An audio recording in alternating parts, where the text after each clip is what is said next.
wa sahbihi wa mawalah wala haula wala quwata illa billahil aliyil azim. Ingkang kawula takdimi panjenenganipun Abayi Hamdan Yusuf saha Ibu Nyai Nailil Izzah ugi sedaya santri putra santri putri Inayatullah. Salam kenal mbak-mbak kangkang sederek sedaya. Nami kula Idhahatud Dilalah.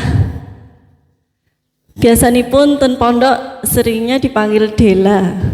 Nggih, cuman sering ketuker-tuker antara Dila dan Dela. Karena dulu juga ada mbak-mbak namanya Dila.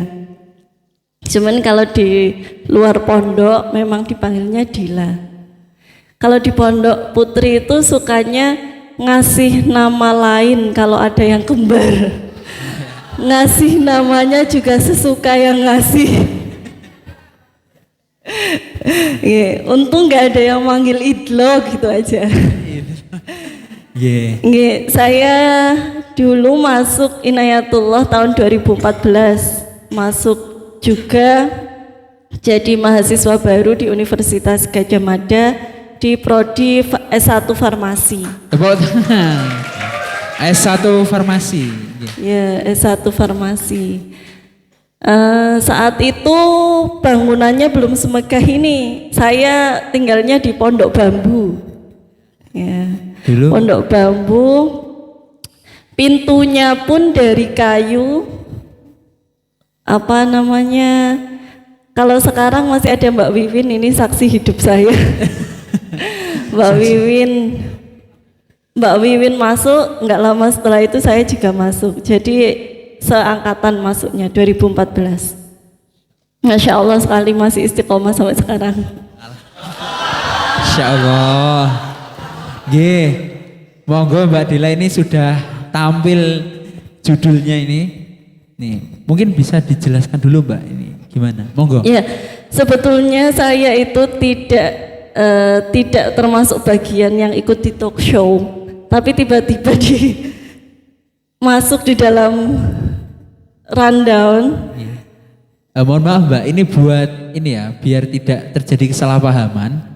Ini sebenarnya ini request Mbak, ini by request dari teman-teman panitia putri itu ingin ada point of view dari istrinya Mbak. Jadi kan secara di luar negeri itu bersama istrinya, jadi pengen tahu juga ini kira-kira kalau dari pandangan istri akan seperti apa. Nah, seperti itu Mbak, monggo.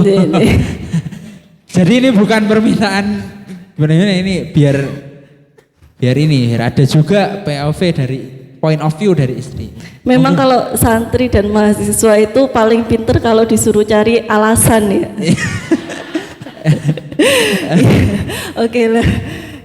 Sebelumnya ya baca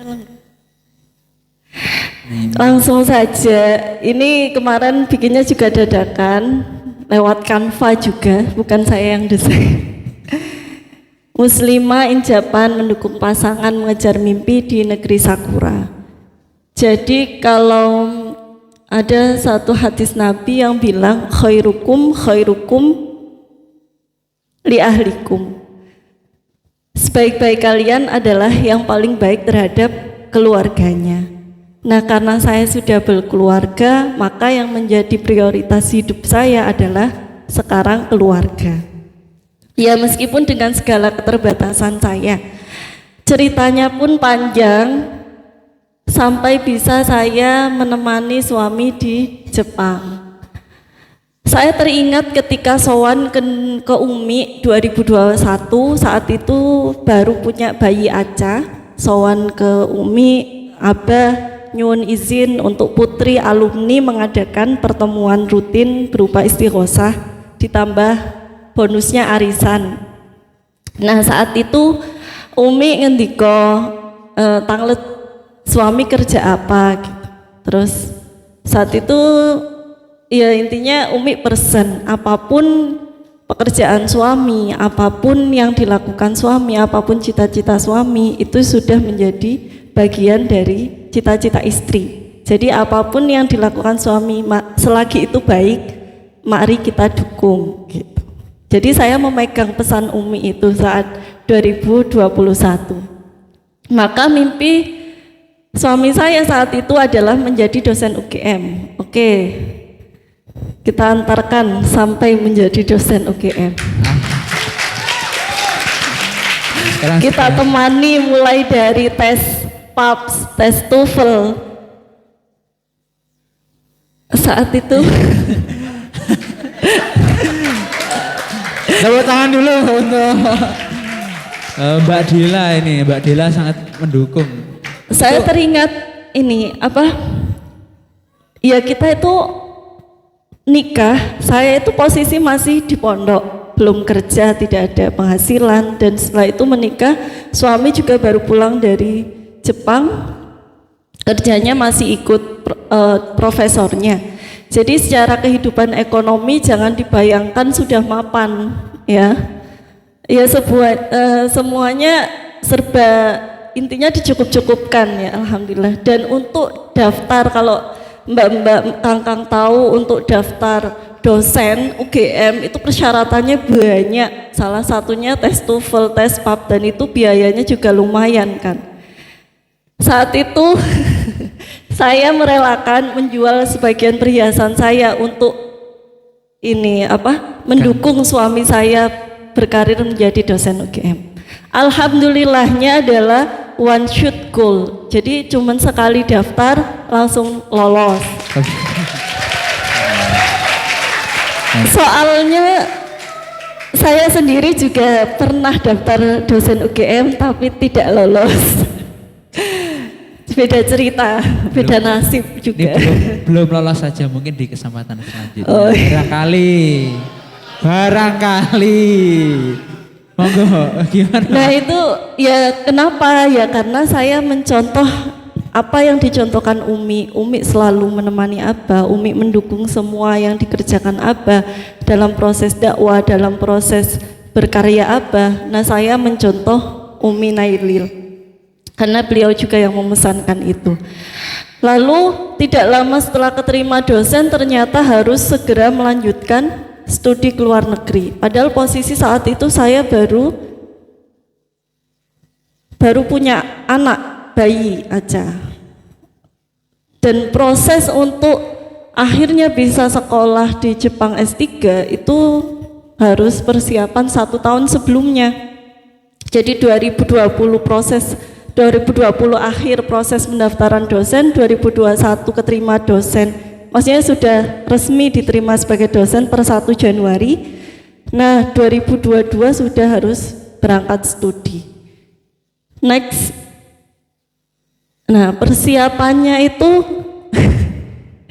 ini di balik layar. Jadi sebelum suami saya berangkat studi itu harus menyiapkan sampel yang harus dibawa dari Indonesia ke Jepang. Sampelnya berupa kayu. Karena dari kehutanan ya. Mungkin kalau orang sosial enak nggak perlu bawa sampel.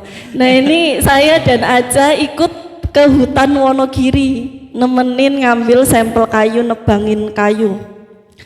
Ya ini yang foto di pojok itu di Jakarta waktu ngurus visa untuk keberangkatan. Lanjut, itu kelihatan ya tadi ya, Aja masih kecil. Ya, masih kecil. Nah di samping itu, di tahun itu juga sebenarnya saya sendiri juga sedang proses untuk lanjut studi S2. Jadi udah kena COVID, habis itu ternyata ya alhamdulillah hamil, melahirkan. Jadi beban studi S2 saya itu kayaknya yang penting lulus. Sebenarnya itu adalah beban moral juga bagi saya karena saya adalah penerima beasiswa LPDP. Seharusnya saya bisa lebih baik dari itu, nggak cuma sekedar lulus, harusnya bisa ya maksudnya lebih baik lah dari itu. Cuman ya karena prosesnya seperti itu ya bisa lulus tepat waktu saja sudah alhamdulillah. Ini dosen penguji saya. Nah di saat itu juga sebenarnya bantu Umi Ida, kalau teman-teman ada yang mucal di mana, di MIN, dulu pagi saya juga masih menyempatkan untuk ngajar di MIN. Next. Nah sampai akhirnya tibalah waktu untuk keberangkatan di September 2022. Itu saya adalah tenggang waktu harus ujian karena bulan itu juga harus yudisium, tetapi suami saya juga harus berangkat ke Jepang. Yang namanya badan, pikiran, mental itu sudah dihajar habis-habisan. Pas hari H keberangkatan, seharusnya saya mengantar beliau sampai ke bandara. Ini malah jadi drama Korea. Di Fakultas FKKMK UGM, nama saya tidak terdaftar sebagai mahasiswa S2 Ilmu Kesehatan Masyarakat, tetapi masuk di dalam program studi pendidikan dokter spesialis. Sejak kapan saya jadi dokter spesialis? Akhirnya mengurus itu, membenarkan administrasi itu ternyata menghabiskan waktu dari pagi sampai siang. Saya sudah ditelepon, selesai jam berapa, penerbangan nggak boleh telat karena yang belikan tiket adalah pihak pemerintah Jepang. Akhirnya saya persilahkan berangkat dulu ayahnya. Aca, bayangin di bandara YIA seluas itu, anginnya sekenceng itu, Aca cuman pakai baju seperti itu dan nggak pakai sepatu. Itu apa nggak masuk? Tapi karena ayahnya sudah harus berangkat, saya masih terkendala administrasi di kampus. Akhirnya ayahnya berangkat, Aca langsung dibawa. Saat itu masih ada Kang Bintang di sini. Sebenarnya Kang Bintang ikut diantar sama driver Grab. Nah, berangkatlah mereka sampai di bandara. Niat saya menyusul dari UGM, naik Grab juga ke bandara. Ternyata nggak nyandak waktunya. Akhirnya kita cuman pamitan by phone, video call. Mama, ayah berangkat, ayah masuk gate. Saya masih di jalan. Ya udah, akhirnya 2022 September beliau berangkat, masuk gate. Nah ini lucu lagi, Aca dimomong sama omnya nggak mau, malah digendong sama Pak driver Grabnya mau. Akhirnya sembari ayahnya masuk, sudah check in, sudah pemeriksaan dan lain-lain, saya nyampe YIA sudah nggak bisa ketemu. Saya cuma ketemu nyari Aca, dan posisi Aca ya itu seperti itu, nggak pakai jaket, nggak pakai sepatu, melepas kepergian ayahnya ke Jepang. Aca digendong sama Pak driver Grab. Saat itu saya cuma nggak bisa nangis, nggak bisa berkata apa-apa, karena pikiran sudah lelah duluan dengan administrasi di kampus yang kacau. Terus pas di bandara melihat kondisi Aca ternyata seperti itu, nggak dipakein jaket, nggak dipakein. Namanya ibu itu kan khawatir ya anaknya kenapa-napa dengan kondisi bandara yang luas dan anginnya kenceng kalau mbak-mbak tahu. Itu alhamdulillah Aca nggak sakit, nggak kenapa-kenapa. Ya alhamdulillahnya sehat. Nah itu kita mengabadikan foto di situ, saya sama Aca. Next. Ini yang ngasih judul drama Korea itu sebenarnya ibu kos saya, ibu kontrakan. Jadi ibu kontrakan saya bilang, loh tadi Aca pergi kemana mbak sama ayahnya? Oh itu bu, nganter ayahnya berangkat ke Jepang. Loh tadi itu berangkat ke Jepang, ibu kontrakan nggak tahu. Udah kayak drama Korea aja mbak, makanya saya kasih judul drama Korea. Nah setelah itu saya pulang ke Gresik. Ya setelah itu wisuda, terus coba-coba peruntungan daftar dosen UGM juga, ternyata sudah sampai tahap wawancara, akhirnya tidak lolos. Ya alhamdulillah tidak lolos, karena saat itu saya memang belum siap untuk pisah sama Aca, karena posisi Aca kan masih di BF ya. Nah sampailah tinggal di rumah orang tua. Saya itu sudah keluar dari kampung saya itu sejak SMA, umur berapa berarti? Umur 14 tahun. Jadi di kampung itu, ya ini sebenarnya tidak baik sih. Ngerasa tidak punya pergaulan gitu. Karena saking lamanya saking di lamanya luar meninggalkan ya. kampung halaman gitu. Dan akhirnya cobalah apply lagi. Kebetulan saat itu diterima di Poltekkes Permata Indonesia Yogyakarta. Kampusnya kecil, kampus swasta. 2023. Sebetulnya niat saya adalah memboyong Aca ke Jogja. Jadi saya mau tinggal bersama Aca di Jogja, sayanya ngajar. Tapi qadarullah ayah saya meninggal di Maret 2023. Jadi ibu saya merasa kesepian, akhirnya Aca diminta untuk tetap dimomong sama ibu. Berjalan 1 tahun, ya. Berjalan 1 tahun, saya ngajar tiap bulan, jadi saya pulang ke Gresik. Jadi LDF-nya Jogja, Gresik, Jepang. Ya, kalau pesan ibu saya itu, nikmatilah masa-masa yang kamu ngerasanya itu enggak enak. Rasanya itu enggak enak, pahit.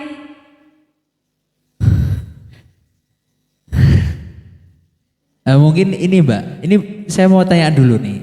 Ini LDF nih apa ini kalau boleh tahu? Ini kan ada LDF. Ini. LDF itu long distance family. Katanya keluarga, kok Ya. tinggalnya misah-misah. Ini gitu. pisahnya 3 tempat sekaligus. Iya. Jadi Aca dimomong sama ibu saya di Gresik. Nah, ibu di Gresik. Terus Saya kerja di Jogja. Ayahnya sekolah di Jepang. iya. Tapi itu memang sampai sekarang pun saya kalau mengingat hal itu nggak bisa nggak nangis karena rasanya nggak enak itu. Mungkin bisa beri tepuk tangan dulu untuk kita apresiasi Mbak Dela sudah menceritakan. Ya bagaimanapun namanya keluarga itu maunya ya kumpul gitu kan. Ya.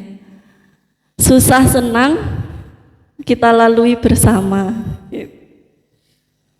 Nah di dalam lika-liku LDF itu apa yang saya lakukan? Ya di situ saya perbanyak munajat memang. Sering saya pergi sendiri ziarah ke Krapyak, ke Melangi, karena kan di Jogja ya. Ke Magelang, pernah juga ke pondok di Magelang. Yainya Abah Japun. Iya. ditemani Mbak Nawa waktu itu. Ya saya nggak bisa, mau ngapain tuh nggak bisa gitu. Posisi saat itu mau nyusul juga nggak bisa, keuangan juga sulit. Yang cuman bisa dilakukan ya cuman nangis, curhat sama Allah, itu aja. Itu kan ya yang bisa dilakukan perempuan ya. Kalau udah mentok, solusinya apa? Nangis. Nangis itu enggak apa, asalkan nangisnya pada tempat yang benar gitu. Sampailah Allah itu memberikan jalan yang enggak diduga-duga. Tiba-tiba beliau sakit yang tidak bisa bangun. Mau tidak mau sensei kan ini harus didukung oleh keluarga harus didatangkan ke Jepang. Dengan cara itulah akhirnya Allah mengizinkan saya untuk bisa terbang ke Jepang dan bisa berkumpul lagi menemani suami studi di Jepang. Alhamdulillah. Next. Nah ini saat-saat di Jepang ya namanya pindah tempat, ya awalnya penuh dengan ketakutan gimana nanti saya pergi sendiri sama anak-anak, nanti berangkatnya gimana, ya rasa ketakutan itu pasti ada. Dengan cara apa kita menghilangkannya? Dengan cara kita harus mencari tahu apa sih yang sebenarnya kita takutkan, kenapa kita takut, berarti apa yang harus kita cari solusinya supaya mengurangi rasa takut itu. Misalkan saat itu saya khawatir nanti naik pesawatnya gimana, ngurus visanya gimana. Saya itu nggak tahu apa-apa, saya nggak pernah keluar negeri. Tapi pelan-pelan dibaca, oh kalau mau ngurus visa harus ke sini, harus ke sini. Ya semua saya lakukan sama aja, berdua. Ke Jakarta berdua, ke Surabaya berdua, berangkat ke Jepang berdua. Ya apa intinya tuh nikmat nggak nikmat itu mari kita nikmati. Sampai akhirnya terus alhamdulillah sampai di Jepang, dan ternyata kehidupan di Jepang juga tidak kemudian nyaman begitu saja, tidak. Yang biasanya di sini naik motor, di sana kemana-mana jalan kaki di awal-awal itu. Sampai akhirnya saya ketemu sama ibu-ibu pengurus muslimat NU Jepang. Beliau menawarkan mau dipinjemi sepeda. Ya mau Bu, masa nggak mau? Daripada saya jalan kaki kemana-mana kan, akhirnya dipinjemilah ini sepeda saya. Ini yang menghantarkan saya kemanapun. Bahkan pernah menempuh jarak belasan kilo naik sepeda di Jepang, hanya di Jepang. Di Indonesia saya belum pernah.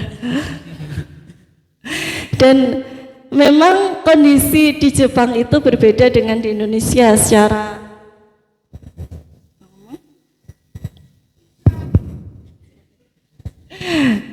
aja kalau di Jepang naik sepeda. Iya. Iya. Jadi kemana-mana naik sepeda, tapi bagusnya di sana adalah pemerintah memfasilitasi supaya masyarakatnya itu mau bersepeda. Contoh sederhana adalah jalan. Jalan itu dibuat sedemikian supaya ketika sepeda naik itu kita nggak perlu turun untuk ngangkat. Jadi otomatis trotoar itu dibikin pinggirnya miring. Jadi sepeda itu otomatis bisa naik tanpa kita harus ngangkat.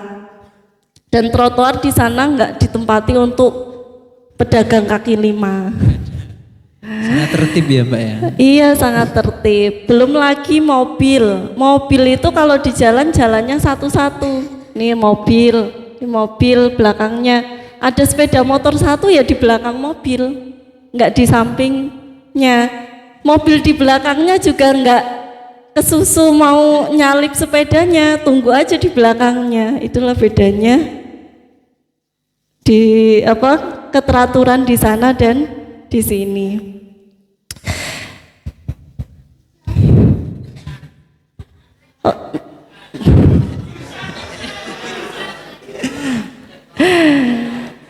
Nah, sebagaimana tadi yang dipesankan bahwa kita itu hidup di negeri minoritas.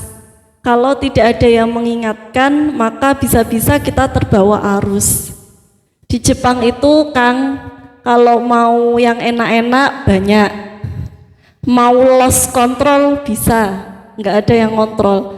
Mau minum, mau main, mau ngapain lah terserah kalian. Maka yang mengikat, yang menahan kita adalah iman kita.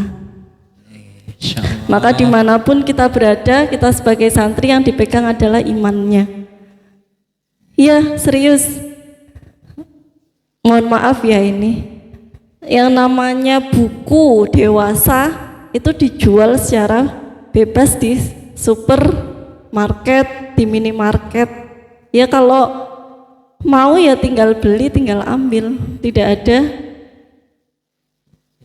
Nggak ada batasan ya Pak? Iya. Makanya di negeri minoritas itu kita harus punya, yaitu harus ada pengeremnya. Salah satunya adalah berkumpul dengan orang soleh. Nah pesan ibu saya dulu, dimanapun kamu berada itu di bumi Allah, maka carilah orang-orang yang hatinya tertaut sama Allah. Kita di Jepang masyarakatnya memang non muslim, tapi carilah orang-orang yang hatinya tertaut sama Allah. Paling gampang apa? Paling gampang ya nyari orang NU, ya enggak? Paling gampang. Shallallahu Nabi Muhammad. Maka di situ saya segera mencari teman-teman muslimat, teman-teman fatayat, dan alhamdulillah dari situlah malah memperbanyak hazanah pertemanan dari prefektur-prefektur yang lain. Ini adalah kegiatan di pesan. Jadi alhamdulillah banyak masjid di Jepang pengelolanya adalah orang-orang NU. Jadi silakan kalau nanti berkesempatan di Jepang bisa cari salah satu masjid NU di sana. Di Tokyo juga ada, di prefektur-prefektur besar juga ada. Ini salah satunya nah ini pertama dan satu-satunya pesantren NU yang ada di Jepang. Kenapa? Pesantren ini lahir karena yaitu kegelisahan orang tua yang punya anak. Rata-rata adalah pernikahan silang. Jadi orang Indonesia dapat orang Jepang, tapi kemudian pasangannya masuk Islam. Mereka juga khawatir anak-anaknya itu akan dididik seperti apa agamanya.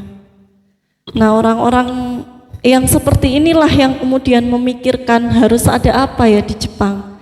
Salah satunya kemudian lahirlah pesantren NU At-Taqwa. Jangan dibayangkan di sana santrinya tinggal, tidak. Jepang punya aturan yang ketat terkait dengan pendidikan anak. Jadi pesantrennya itu hanya digunakan untuk ngaji mingguan. Karena sekolahnya kan sudah full ya kalau di Jepang pagi sampai sore. Jadi dipakai untuk Sabtu Minggu ngaji. Nah, yang istimewa adalah santri Pandanaran. Ternyata santri Pandanaran itu di Jepang banyak, luar biasa. Nah, insya Allah ke depan ini sepertinya banyak dari santri Inayatullah yang bahkan Inayatullah. Saya ini wajah-wajahnya pada mau semua ini sebenarnya Mbak ini kalau kesan. Nah, kalau di Pandanaran itu karena banyak dan mereka saling terhubung, akhirnya tiap 4 bulan sekali mereka mengadakan rutinan khataman Quran di tempatnya di sini, di pesantren NU At-Taqwa, kalau enggak di masjid NU At-Taqwa. Nah, kalau yang tengah ini ya seperti biasa ya, membantu pekerjaan suami. Enaknya kalau di Jepang itu ya kita bisa masuk lab kapanpun kan kalau mahasiswa doktoral, karena dikasih akses kunci. Jadi pagi, siang, sore, malam.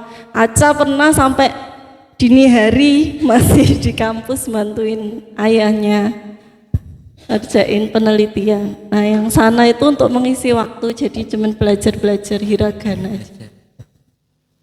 Next. Nah,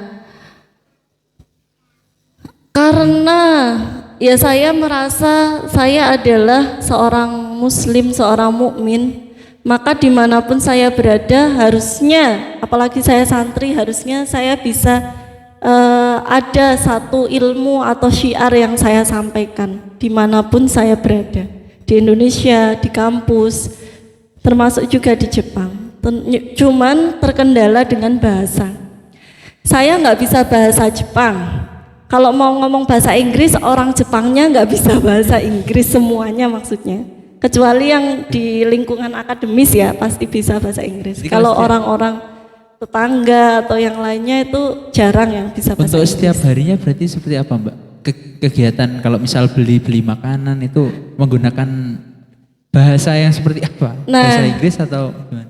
Enaknya di Jepang semuanya pakai teknologi. Jadi kalau belanja self service, saya ngambil barang sendiri, saya nyeken sendiri, bayar sendiri. Jadi minimal mengurangi pembicaraan. Tetapi beberapa supermarket juga masih ada yang dilayani. Ya udah pakai bahasa isyarat aja. Ya. Language barrier. Jangankan untuk belanja ya. Saya dulu juga khawatir gimana pertumbuhan anak saya dengan kondisi tidak bisa berbahasa. Dia punya teman Mongolia, namanya siapa, Nduk? Aca.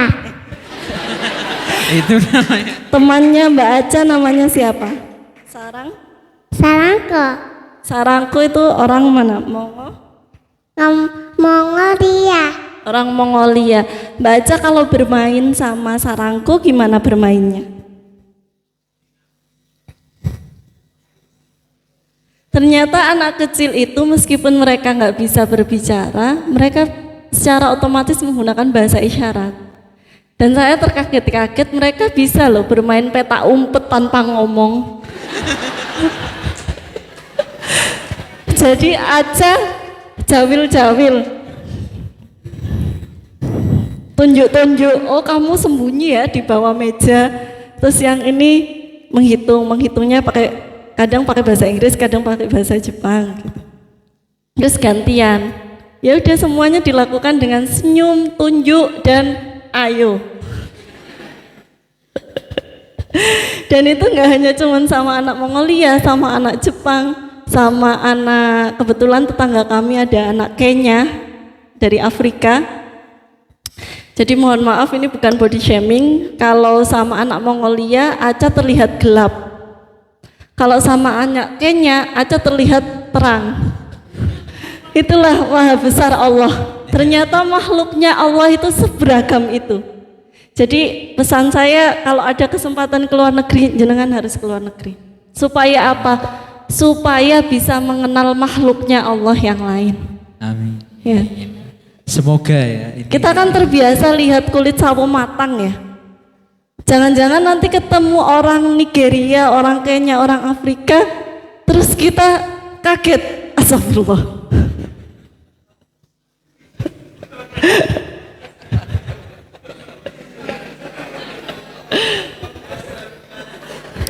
Tetapi ya itulah Allah itu menciptakan makhluknya beragam-ragam, berpasang-pasangan supaya apa? Supaya kita saling mengenalkan ya. Lita'arofu ya itu. Nah ini adalah karena saya tidak bisa berbahasa, maka saya memilih meniatkan jalan dakwah saya adalah dengan saya mengistiqomahkan memakai hijab dimanapun saya berada. Ya ini. Dan saat itu juga sebenarnya megang bisnis Ainai Scarf.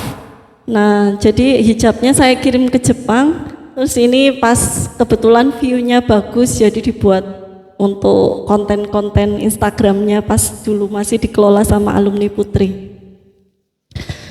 Ya ini hijabku adalah jalan dakwahku. Tepuk tangan dulu untuk Mbak Dela. Luar biasa ini selalu berusaha dakwah ya, meskipun. Ya, termasuk juga Aca di sana saya biasakan pakai kerudung. Selain di sana juga 3/4 tahun itu suhunya selalu dingin. Kecuali musim panas. Jadi di sana itu musim semi pun kita pakai jaket tebal karena nggak kuat dinginnya ya. Terus Aca saya pakaikan hijab. Jadi orang-orang di sana juga ketemu Aca kawaii.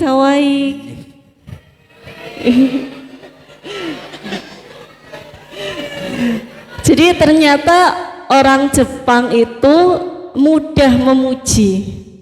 Salah satu karakternya orang Jepang itu mereka mudah memuji orang lain.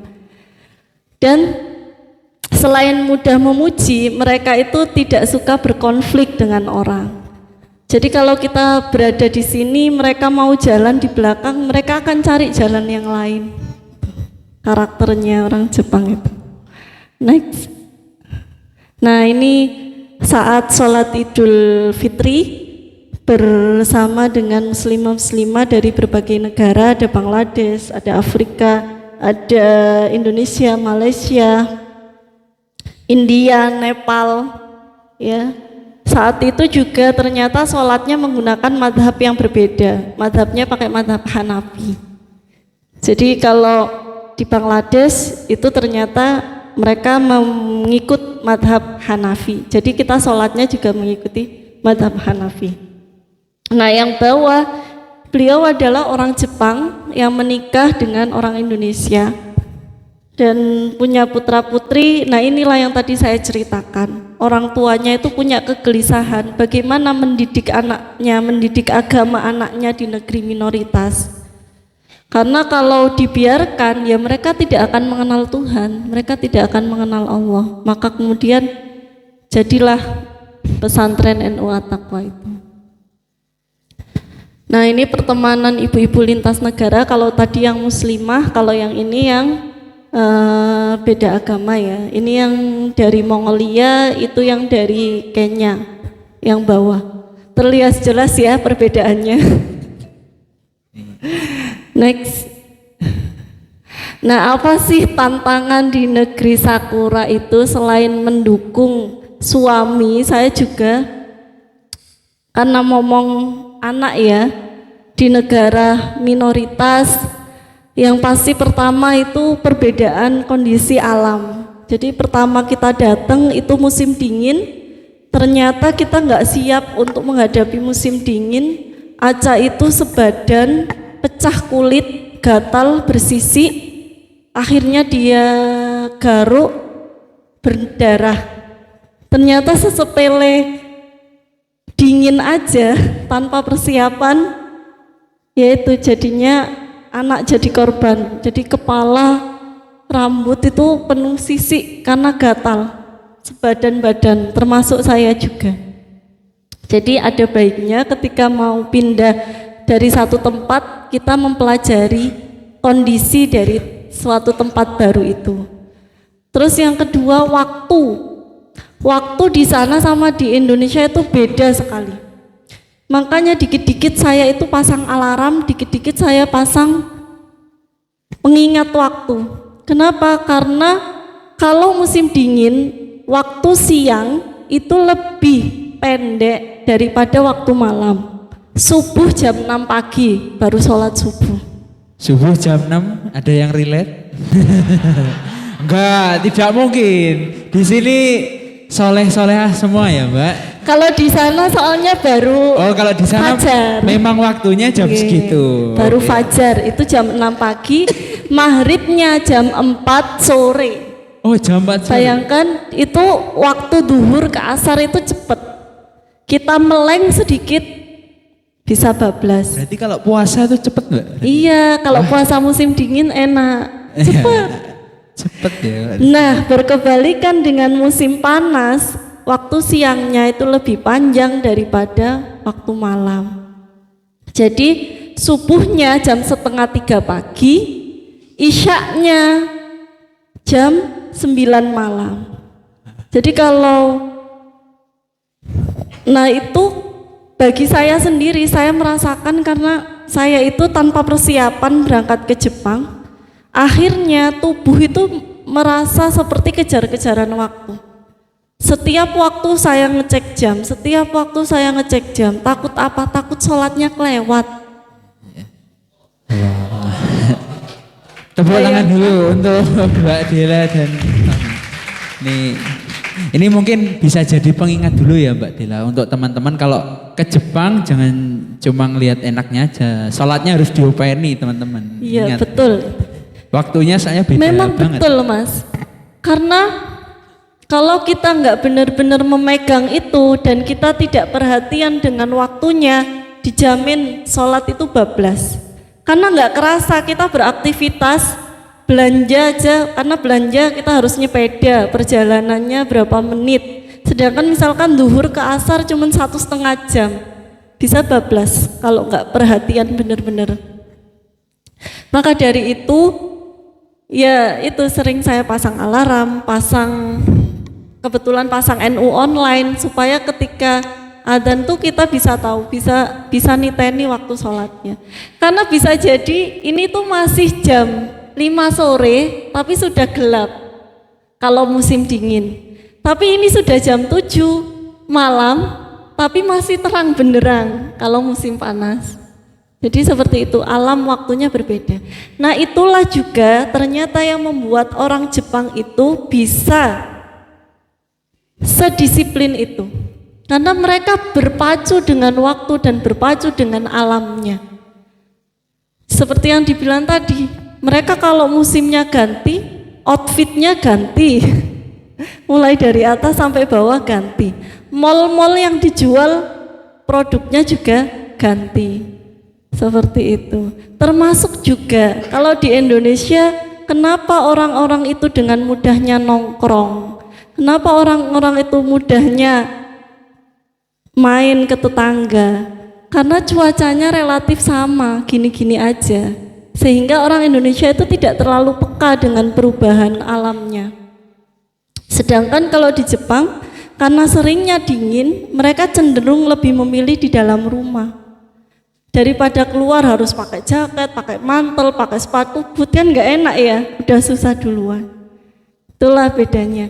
Tetapi dengan itu hal positifnya adalah mereka selalu menantikan waktu. Kapan ya musim semi datang? Mereka mau lihat bunga sakura bermekaran. Mereka sangat menghormati alam. Jadi sakura itu nggak boleh dipetik sembarangan, itu nggak boleh. Ditarik-tarik, dibuat mainan nggak boleh. Kecuali yang udah jatuh di bawah ya itu nggak apa-apa. Next, berkaitan dengan budaya, otomatis sudah berbeda. Yang paling kerasa adalah saat di labnya beliau mengadakan party. Oh, namanya orang Jepang kalau udah party pasti minum-minuman. Kalau orang Indonesia yang nggak memegang agamanya dengan kuat, ya pasti pernah nyicipin karena ngerasa nggak enak. Nah kita, karena kita sudah tahu kalau itu dilarang ya, kita menghindari dengan cara yang tidak menyinggung mereka gitu. Untungnya sensei di lab adalah beliau sudah pernah punya teman-teman orang Indonesia, jadi beliau sudah paham kalau di Indonesia itu mayoritasnya adalah Muslim. Jadi memakai hijab, bahkan di lab beliau disediakan ruangan khusus untuk sholat. Ya alhamdulillah senseinya sangat pengertian. Nah ini saat dijamu makan di Jepang. Dulu saya juga orangnya ini strict ya, makan itu kalau nggak benar-benar ada label halalnya nggak mau. Tetapi kemudian karena kita bergabung di PCINU, ngaji lagi ada namanya fikih minoritas.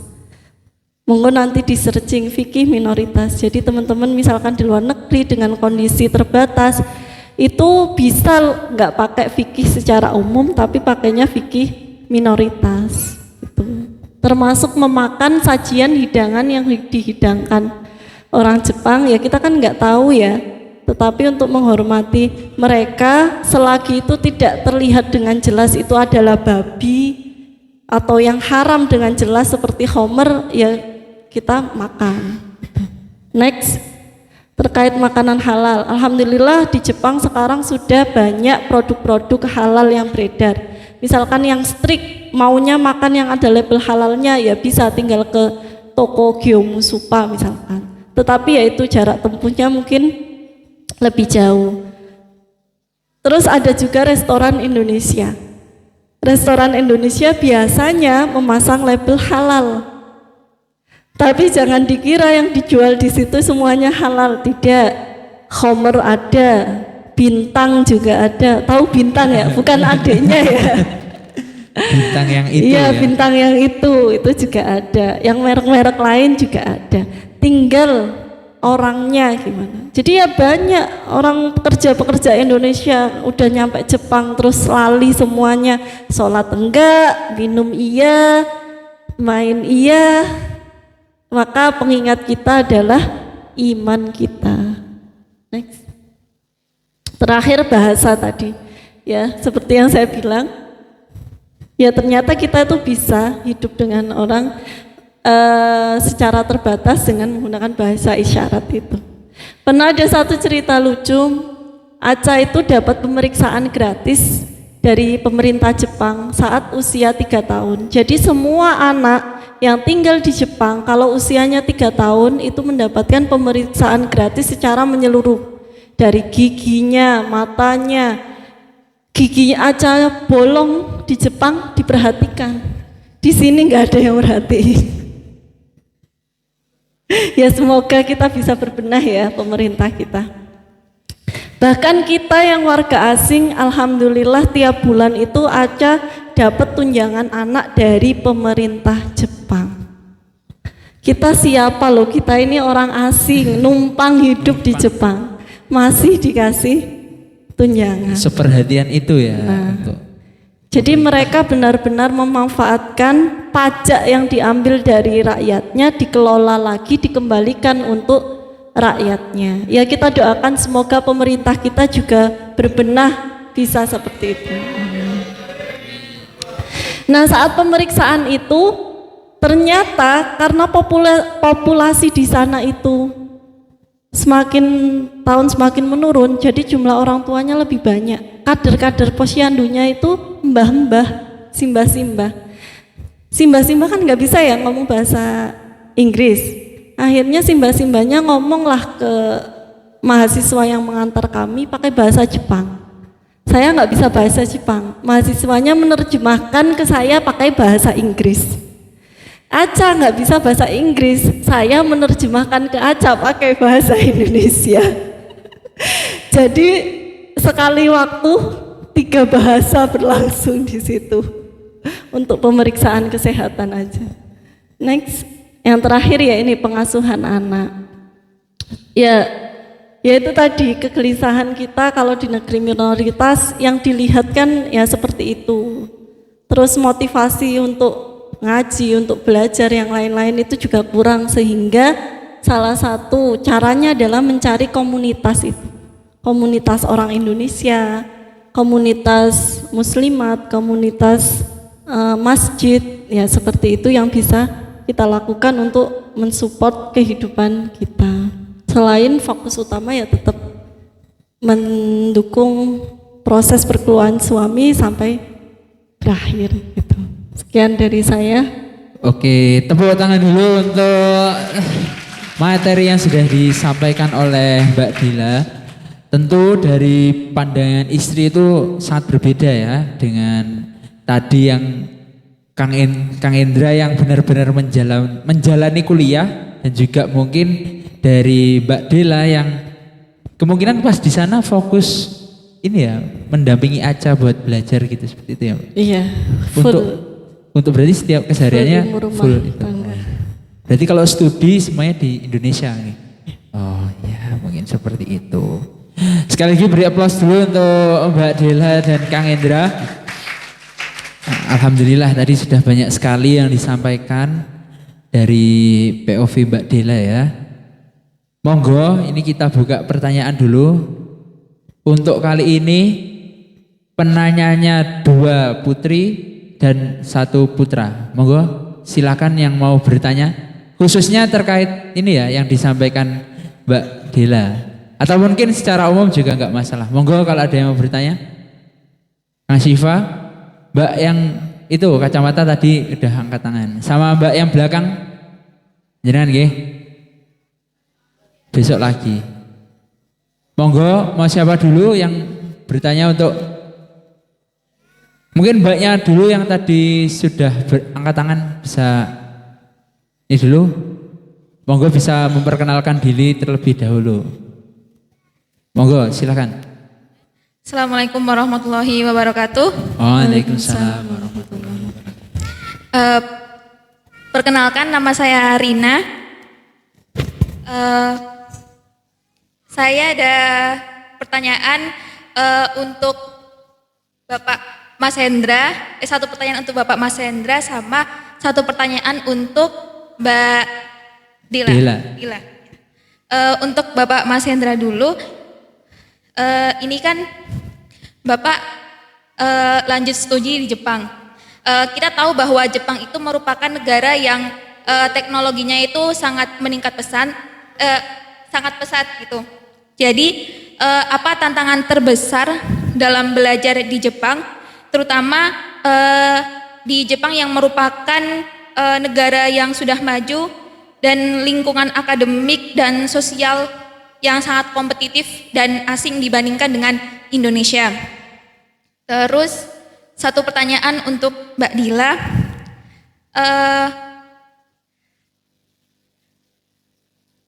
Mungkin ini lebih ke pesan buat mbak-mbak pondok.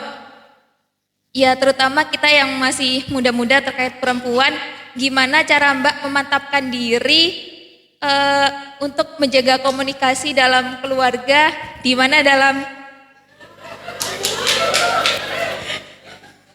Mbak ini menjalani LDF ya, long distance family antara Jogja dan Jepang gitu, dan bagaimana cara berkomunikasinya? Seperti itu.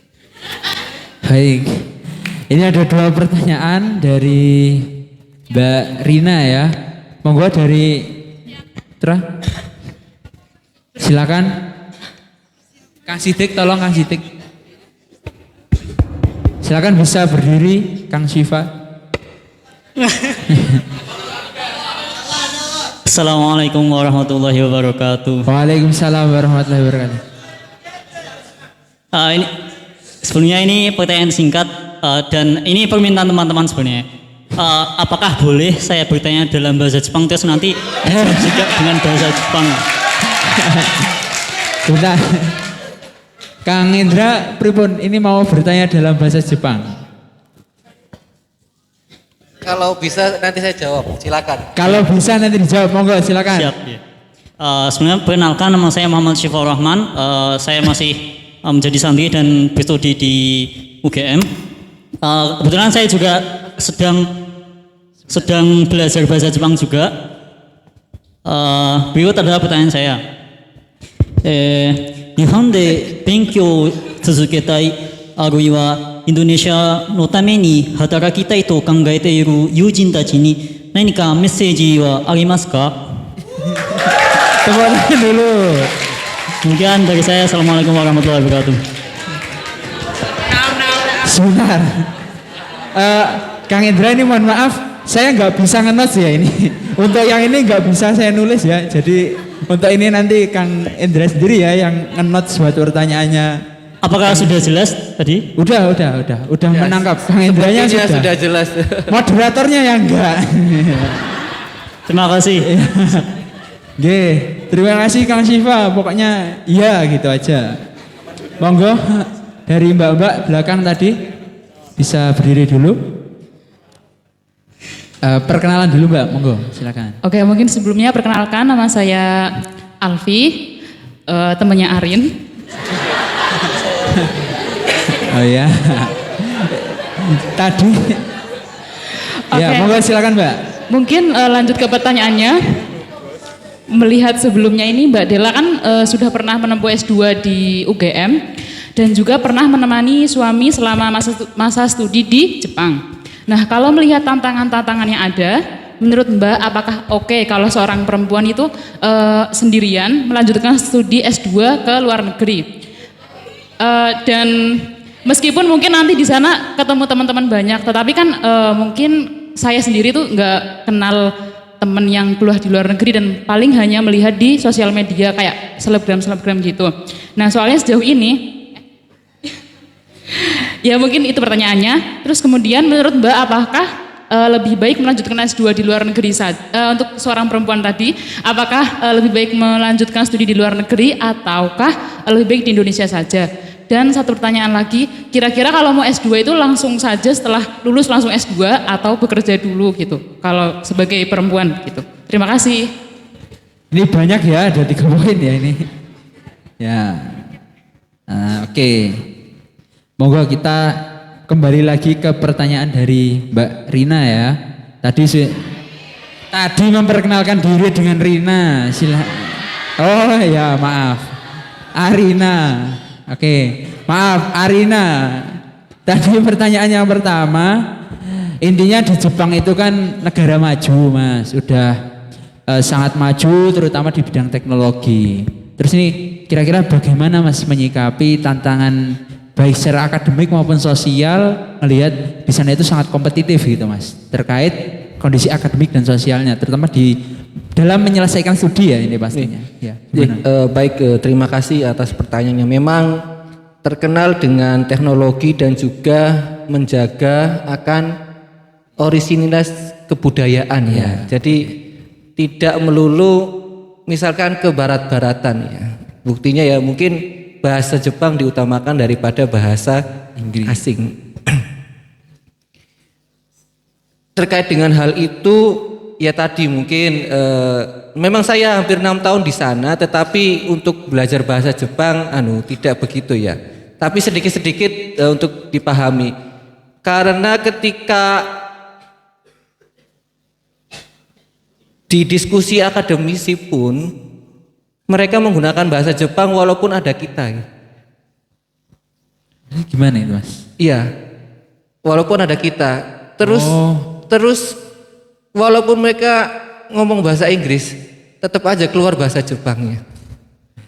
Jadi nggak ada yang, maksudnya kalau misal bahasa Inggris kan di sini kalau mau pakai bahasa Inggris semua, Iya. natural kayak gitu, nggak ada Iya. campur-campur gitu. Nah itu kadang mereka tidak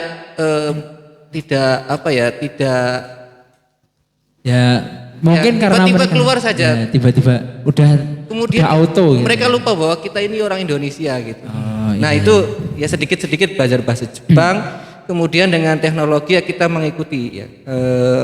Ya tadi di sana itu diajarkan pelan-pelan ya, dari misalkan ketika studi menggunakan alat-alat yang dianggap canggih yang di Indonesia atau di kampus kita belum ada ya, kita nanti diajarkan pelan-pelan.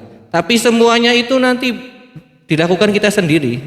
Diajar 1-2 kali kemudian kita Eksplorasi sendiri. ya di los ya seperti itu. Dan mereka akan percaya bahwa sudah bisa. Jadi dipegang itu kepercayaan. Ya mungkin itu ya salah satunya, kalau nggak salah ya di sana itu memang rasa nasionalisme tinggi juga. Benar. Jadi penggunaan barang-barang dari sendiri, misal buatan Jepang sendiri itu banyak. Benar. Jadi penggunaan bahasa pun juga mencerminkan rasa nasionalisme Benar. juga. Sampai ini mohon maaf, kadang prosedural itu harusnya kan bahasa Inggris ya. Iya. Tapi mereka buat dalam bahasa Jepang Ya memang karena demikian detail gitu ya. mungkin karena saking cintanya dengan tanah airnya. Padahal mahasiswanya kan orang asing. Iya gitu. banyak yang asing juga. Benar. Ya mungkin seperti itu ya Mbak Arina ya. Ya sudah jelas ya. Itu pertanyaan pertama. Terus yang kedua ini buat Mbak Dela. Ini ada pertanyaan dari Mbak Arina. Bagaimana memantapkan diri terutama dalam komunikasi? Tadi karena Mbak Dela sudah menyampaikan juga bahwa pernah LDF nih di 3 tempat sekaligus. Mungkin ini tips buat teman-teman santri putri yang nggak tahu kapan nih bakal menikah ya. Ini pasti membutuhkan ini karena dari langsung pelaku. Ya monggo Mbak Dela Iya. silakan. Kalau boleh memberi saran, kalau bisa nggak LDR, kenapa harus LDR gitu? Ya namanya orang menikah itu ya kalau bisa kan kumpul ya. Ya komunikasi kalau LDF ya akhirnya cuman via WA, video call seperti itu, tapi open selama 24 jam. Kalau mau ngapa-ngapain juga biasanya saling mengabari gitu.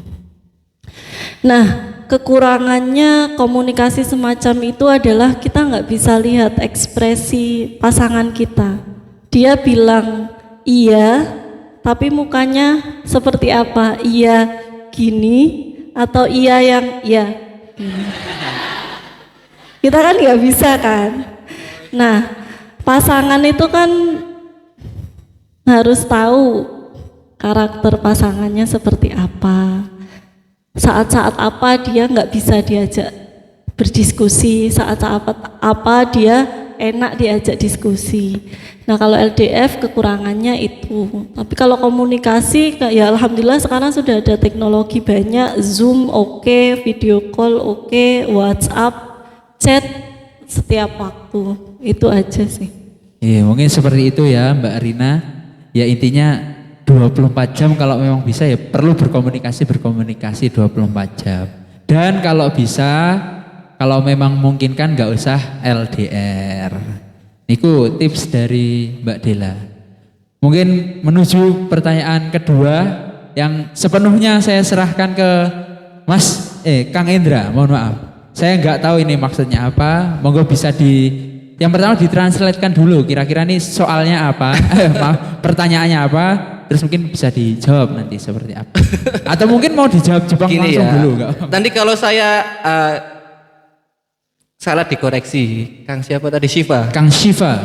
Ya memang Jepang membutuhkan banyak tenaga kerja. Terus Kalau kita pengen ke sana, ya tadi, memang Jepang teknologi tinggi, tetapi tadi kembali ke budaya, mereka mempertahankan contohnya dari bahasa. Kadang ini mohon maaf saya dari perspektif pelajar ya, saya bukan pekerja di sana, jadi tidak ada pengalaman. Tapi saya mendengarkan dari mereka-mereka ketika mereka tidak siap dengan bahasa, ya istilahnya tuh oleh senior mereka dibully, tanda petik dibully, sampai ada yang dengan bukan hanya verbal tapi juga kekerasan. Kemudian ya Anda atau teman-teman tahu sendiri ya, tingkat bunuh diri di sana lumayan tinggi karena ya stresnya juga tinggi. Yaitu karena ketidaksiapan saat berangkat ya. Mungkin di sini ada belajar bahasa Jepang, LPK ya misalkan ya. Kita tidak tahu, tapi di sana ternyata tidak serius belajarnya. Ini kalau Kang Siva sudah N2. Nihongo Noryoku Shikennya sudah N2, berarti kan sudah native ya, mendekati native ya. Nihonjin mitai desu. Seperti orang Jepang. Nah, itu bahasa, kemudian juga ya budaya. Tadi dijelaskan kalau seniornya minum kita disarankan ikut nggak ya? Orang sana kan biasanya ngikut senior ya. Tapi kan kita beda. Ya kita jelaskan di awal bahwasanya kita tidak minum dan itu mereka memahami nantinya. Yang penting dijelaskan di awal. Jadi apa saran pesan-pesannya ya itu menyiapkan mental, menyiapkan ilmu, kemudian juga kita dari orang tropis ya, negara tropis harus siap juga dengan kesehatan. Jadi kadang di musim dingin itu puasa enak ya, sedikit waktunya ya, bisa berapa jam tadi? 9 jam. Tetapi kering. Kalau di sini kan masih agak lembab ya, jadi tenggorokan enggak begitu haus. Itu plus minusnya di situ. Kemudian jangan sampai nanti sakit. Nah sakit kalau orang Jepang nanti yowai, itu lemah, nanti dibully gitu. Seperti itu. Jadi memang jasa di sana sangat dihargai, sehingga kalau bisa ya kuat fisik, kuat mental juga, yaitu disiapkan bahasanya sebelum ke sana. Karena pertanyaan berikutnya adalah kita mau kemana? Misalkan Gemba atau yang infrastruktur itu lebih berat. Ada kasus ini direkam. Ada kasus ini nanti teman-teman cross check ya. Berangkat dari sini tapi beliau wanita, terus dimasukkan ke bagian infrastruktur bangunan, kerja di lantai berapa, kemudian kecelakaan. Nah ini teman-teman harus ngecek dulu mau ke Jepang mau kerja apa, penerjemah atau yang bagian merawat lansia. Jadi atau malah di hotel itu untuk beres-beres. Jadi dicari bagaimana kemampuan teman-teman. Kalau merasa dirinya strong, tidak masalah daripada kulit di Indonesia, mari kita kulit di sana misalkan dengan gaji yang berlipat. Misalkan ya. Itu mungkin sarannya ya. Tapi ya kembali ke kita masing-masing di sana, jauh dari keluarga, jangan sampai membuat putus asa. Ya tetap kalau ada NU ya gabung. Iya, itu kalau sarannya. ada NU tetap gabung. Nih. Mungkin seperti itu tadi Kang Kang Siva. Ini itu ya Kang Siva ya. Ya. Mungkin untuk jawaban dari pertanyaan Kang Siva tadi kurang lebih ini saran dan mungkin sedikit gambaran tentang tantangan ya. Nanti kalau mau kerja di sana, ini sudah sedikit saya summary. Yang pertama itu bahasa ya, itu penting banget. Mungkin persiapannya harus lebih matang. Terus yang kedua mental juga, karena nanti pasti nggak mungkin di sana langsung jadi atasan kan, pasti jadi bawahan dulu. Terus ilmu, terus kesehatan dan juga mungkin kasih kondisi kita tuh nggak bisa apa, bilang-bilang dulu di awal ya Mas. Dan terus yang terakhir kita mau kemana, artinya industri yang mau dimasuki itu kalau bisa yang jelas, yang sudah ada track record yang memang benar-benar itu bona fide. Mungkin seperti itu. Mungkin tepuk tangan dulu untuk Kang Syifa dan Kang Hendra karena pertanyaannya pun saya belum bisa memahami. Nah, semoga kalau memang sudah berniat seperti Kang Syifa ini segera dikasih jalan untuk menyusul Kang Hendra ke Jepang. Amin. Dan juga yang lain nanti bisa nyusul ke sana. Mungkin ini pertanyaan pamungkas ya untuk Mbak Dela. Ini ada pertanyaan dari Mbak Alfi ya. Nah, Mbak Alfi. Nah, ini kan Mbak Dela sudah S2 di UGM. Nah, ini terus bertanya ini Mbak Alfi, apakah aman jika seorang perempuan ini kuliah atau studi di luar negeri sendirian? Itu pertanyaan pertama. Terus setelah itu kalau memang dari jawaban Mbak Dela nanti rekomendasinya seperti apa Mbak kalau S2? Di Indo saja dulu ataupun mungkin sudah keluar negeri langsung kalau memang aman mungkin. Terus yang terakhir kalau dari Mbak Dela pribadi mending langsung S2 atau kerja dulu mungkin cari pengalaman. Ini seperti itu. Monggo Mbak. Ya, Mbak siapa tadi namanya? Mbak Alfi. Oh, Mbak Alfi. Ya, sebetulnya saya ke Jepang itu tidak studi ya. Jadi saya tidak merasakan dengan benar-benar, kan kita itu ainul yakin, hakul yakin gitu ya. Kalau saya levelnya cuman ainul yakin, ngelihat aja, oh kalau di kampus kayak gitu. Kalau yang hakul yakin beliau. Karena benar-benar merasakan gimana ditempa sama sensei-sensei di sana. Tetapi sejauh ini teman-teman di Fatayat itu banyak mahasiswa S2. Artinya kalau untuk studi di Jepang insya Allah tidak ada masalah. Karena sejauh ini ada teman di Fatayat, sekretaris Fatayat Jepang itu beliau mahasiswa Nagoya S2 pakai beasiswa LPDP juga. Beliau juga aktif di Fatayat. Nah, biasanya itu di tiap kampus itu akan ada namanya perkumpulan pelajar Indonesia. Apalagi kalau kampusnya kampus-kampus yang besar, itu mesti PPI-nya jalan. Ya seperti kalaupun bukan di kampusnya minimal di kota itulah. Itu mesti biasanya ada perkumpulannya. Nah, sebelum berangkat ke negara yang dituju ada baiknya kita itu riset apa, yaitu riset gimana sih kondisi di sana, kemudian lokasinya itu di mana, di pedesaan apa di tengah kota gitu. Misalkan kayak di kampus Yamagata itu maksudnya desa ya kalau di Utsunomiya itu enggak desa enggak kota, jadi dengan fasilitas yang lain itu lumayan dekat.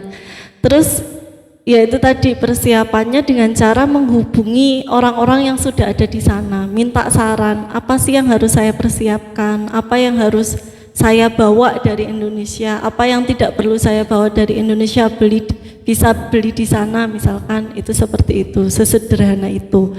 Kalau untuk masalah apply beasiswanya ya mungkin yang sudah berpengalaman ya, karena saya belum pernah studi di luar negeri, sejauh ini saya cuma studi di UGM. Tetapi sependek yang saya tahu, kita itu bisa lanjut studi ketika kita itu punya hubungan silaturahim yang baik dengan dosen pembimbing atau dosen DPA. Minimal dengan komunikasi itu biasanya beliau ngasih saran, oh ada kesempatan studi di sini, ada universitas ini, lab ini cari mahasiswa S2 atau cari mahasiswa S3. Nah itu baik-baiklah dengan dosen-dosen kalian di kampus, jangan ngilang-ngilang, jangan kucing-kucingan kalau sama dosen ya. Ya dosen itu tidak akan gimana ya, intinya dosen tuh juga pernah sekolah, juga pernah tahu rasanya jadi mahasiswa. Jadi kalau ada kendala itu malah lebih baik disampaikan ke dosennya, jadi sama-sama tahu, bukan malah menghilang. Kalau menghilang itu tidak menyelesaikan masalah. Ini khususnya yang untuk semester-semester akhir ya. Ini khususnya semester akhir ya. Iya, jangan sampai kemudian alasannya karena di pondok, jangan menjadikan pondok sebagai alasan terlambatnya studi kalian. Tidak. Di sini banyak toh yang sekolah S2 juga bisa sambil mondok. Nah, itu harus dijadikan contoh yang baik. Apalagi tadi? Terus yang kedua, rekomendasinya S2 itu langsung setelah lulus atau kerja dulu gitu. Oh, S2 itu setelah lulus atau kerja dulu? Tergantung tadi tujuanmu mau apa. Jadi kalau di Indonesia itu sayangnya ijazah S2 itu kalau untuk di pekerjaan di industri itu dianggap nanggung. Karena apa? Karena mereka harus menggaji dengan standar S2, sedangkan skill yang kalian peroleh atau yang kalian miliki mungkin masih dianggap fresh graduate karena tidak ada pengalaman kerja. Tetapi kalau tujuannya memang untuk menjadi seorang pendidik, akademisi, peneliti, lanjut terus nggak apa-apa. Gitu. Terus ini rekomendasi S2, mending S2 di luar negeri apa di Indonesia aja?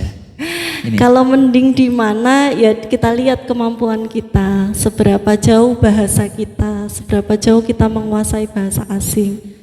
Kemudian seberapa kuat, seberapa berani kita menantang diri kita. Kalau tipikalnya yang suka tantangan ya nggak apa-apa di luar negeri. Kalau enggak ya enggak. Ya di Indonesia juga nggak sudah masalah, ya gitu. Tidak kalah juga di Indonesia, tapi kalau memang suka tantangan di luar negeri akan jauh lebih baik. Mungkin seperti itu ya Mbak Dela. Monggo kita beri aplaus dulu untuk Mbak Dela dan Kang Indra. Alhamdulillah ini sudah sampai jam 11 kurang seperempat. Ini ternyata nggak kerasa ini ya. Mungkin sebagai penutup dari Kang Indra dan Mbak Dela mungkin bisa kasih closing statement dulu. Mungkin sepatah dua patah kata. Ini sebenarnya ada pertanyaan titipan dari panitia. Monggo kalau mau menjawab nggak apa-apa, kalau mungkin kasih closing statement nggak apa-apa. Ini sebenarnya pertanyaan dari panitia ya. Ini menurut Kang Indra dan istri, apakah terutama Kang Indra ya sudah meraih gelar S3 dan pernah tinggal di luar negeri, menjadi seorang santri ini seberapa dekat dengan definisi sukses gitu. Nah, terus apa sih mungkin goal akhir nanti, karena kan Kang Indra sudah sampai di titik ini nih. Goal akhirnya untuk sukses nanti mungkin seperti apa? Ini titipan panitia ya. Monggo, Kang Indra mungkin bisa kasih sedikit penjelasan sebelum kita tutup. Monggo. Nanti jenengan closing statement dulu. Oh, silakan. Ya baik, ini pertanyaan yang lumayan agak sulit tapi bisa dijawab. Oh ya. Seberapa dekat dengan sukses sebagai santri ketika sudah mencapai sekolah yang katakanlah tidak ada lagi ya setelah doktor ya. Sudah selesai untuk Ya. setelah. Ya belum cukup sebenarnya. Ya, tapi untuk meraih pendidikan tinggi-tingginya alhamdulillah sudah terlewati.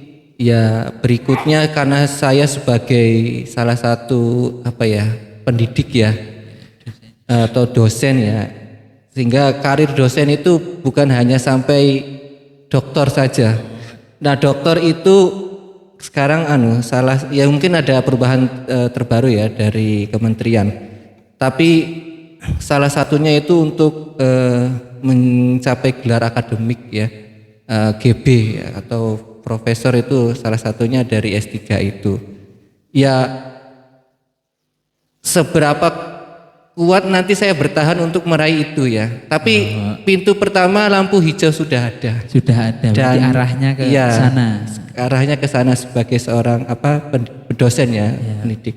Jadi ya saya sebagai seorang santri yang telah melewati atau ya sudah memiliki, sampai istilahnya gelar doktor, alhamdulillah sangat bersyukur sekali. Alhamdulillah. Ya, sehingga tetap masih ada cita-cita Harapan, yang harus ya. dilanjutkan, bukan hanya sekedar sampai situ. di sini. Oke, seperti itu. Mungkin Mbak Dela memberikan closing statement dulu, mungkin mewakili Kang Indra juga bisa memberikan closing dulu. Atau mungkin motivasi buat teman-teman yang sudah hampir menuju fase-fase keluarga ini terutama. Fase-fase berkeluarga, maaf. Ya, ini karena sebenarnya pada menunggu dawuh dari Mbak Dela ini yang pihak kiri. Monggo. Terkait sukses, saya menganggap sukses itu sebenarnya adalah proses, karena seringkali orang itu menilai sukses itu dari kepemilikan material atau capaian jabatan dan lain-lain. Tetapi lebih dari itu adalah ketika kita bisa mendayagunakan apa yang sudah kita peroleh, apa yang sudah kita jabat, apa yang sudah kita capai itu untuk kebaikan kita di dunia dan akhirat. Itu baru mungkin mendekati sukses. Oke, baik, monggo beri aplaus untuk Kang Indra dan Mbak Dela. Mungkin kiranya itu Kang Indra mau kasih closing statement dulu. Ya, closing statementnya Kang Indra dulu. Iya, terima kasih kembali Kang Filah. Ini di ujung talkshow ya pada malam hari ini. Kita adalah santri Indonesia. Jadi Indonesia adalah tanggung jawab kita. Dan kita harus mengisi dan meramaikan untuk menjaga Indonesia tetap ada di bumi ini sampai hari kiamat. Semangat Beri santri. aplaus untuk Kang Indra. Mungkin itu saja teman-teman. Saya ngelihat ini vibes-nya sudah agak sedikit gloomy. Mungkin sudah jam 11 kurang 10 menit. Saya kira itu cukup nggih dari Mbak Dela dan Kang Indra. Sebelum saya tutup teman-teman, Shallallahu ala Nabi Muhammad. Terakhir, tentu saya di sini nderekne panjenengan sedaya banyak kekurangan, mungkin banyak plot-plot kosong yang mungkin saya sepi ya. Yang pertama saya mohon maaf karena ya keterbatasan saya pribadi. Semoga ke depan bisa jadi improvement buat saya atau mungkin teman-teman yang bakal menjadi moderator ke depan-depan kesempatan yang lain bisa diambil kesalahannya untuk diperbaiki ke depan. Dan juga mungkin dari kita semua, kita sebagai saya sendiri, Kang Indra dan Mbak Dela mengucapkan terima kasih banyak kepada panjenengan berdua dan mungkin Aca ya sampai tertidur itu karena sudah berkenan untuk berbagi bersama kita. Dan juga mungkin mohon maaf kalau dari kita dari segi penyambutan ataupun mungkin